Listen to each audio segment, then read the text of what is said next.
Imagine walking 3 kilometers every day and crossing the rivers, but a lot of rivers just go to school. Will you still go in that kind of situations? Well, I don't think so. Well, ladies and gentlemen, today I want to talk about the importance of education accessibility in Indonesia. Before going further, I would like to ask several questions. First, what is actually education accessibility? Well, it means that every people should have same chance to go to school and learn.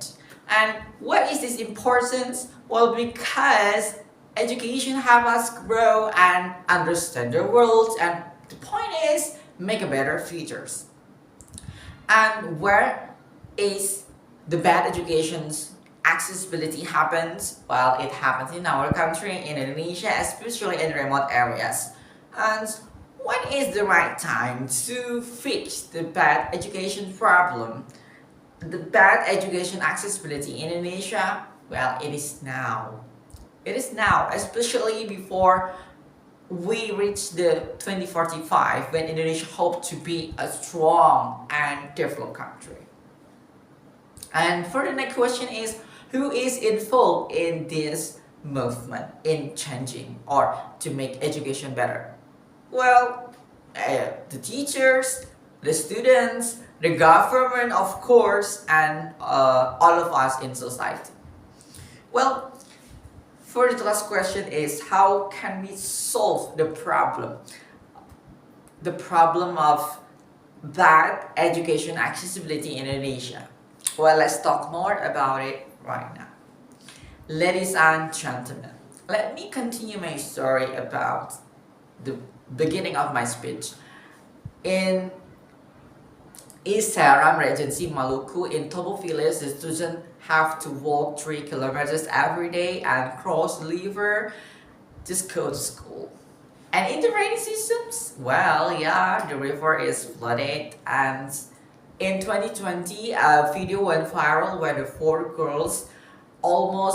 one girl almost got swept by the currents. Well, it's really dangerous when just want to go to school.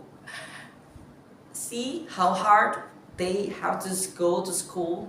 And another story comes from South Sulawesi in Sukamaju village when the students have to swim the river, cross the rivers because there is no bridge. Even though there is another roads, but it is much longer. So the students choose to swim the river even though it's really dangerous. It is really dangerous. And from these stories, the two stories show that how hard for students to access to educations.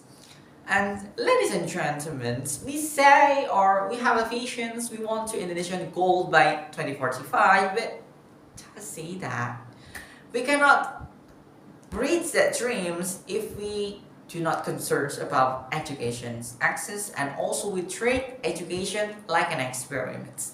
We need the real solutions, and we must improve our schools in remote areas, especially by providing good teachers, better facility, and also, safe routes for students to access to education.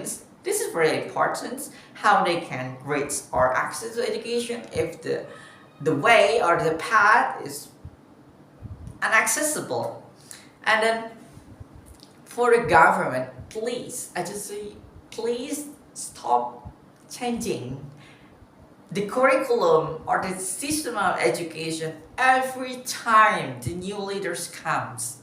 And of course, we can improve or have some review from the previous curriculum, but do not throw away the good thing from the previous curriculum, right? Like for example, in Merdeka curriculum, there are good program for college students, for example, like internship of ISMA program, but they just throw away that thing and replacing by free meals programs that also have a lot of problem. For example, like poison students and also unpaid the kitchen that serve the free meals, and yeah, corruption and etc. It's problematic.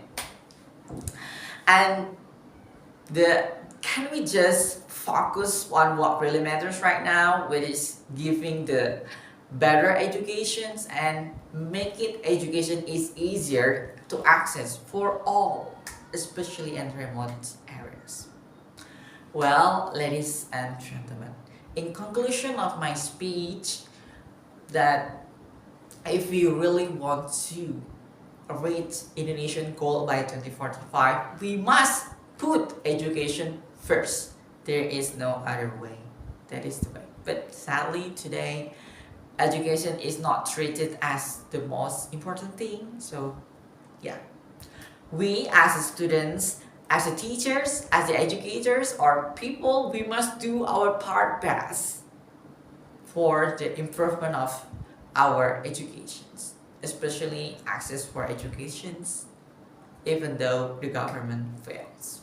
And I hope that one day Indonesia can get the dreams Indonesian goal by 2045, and we can proudly say that Indonesia has reached its golden dreams. But now it sounds or it seems possible, but who knows what will happen in the future. I think that's all from me. Thank you very much and see you next time and have a great day.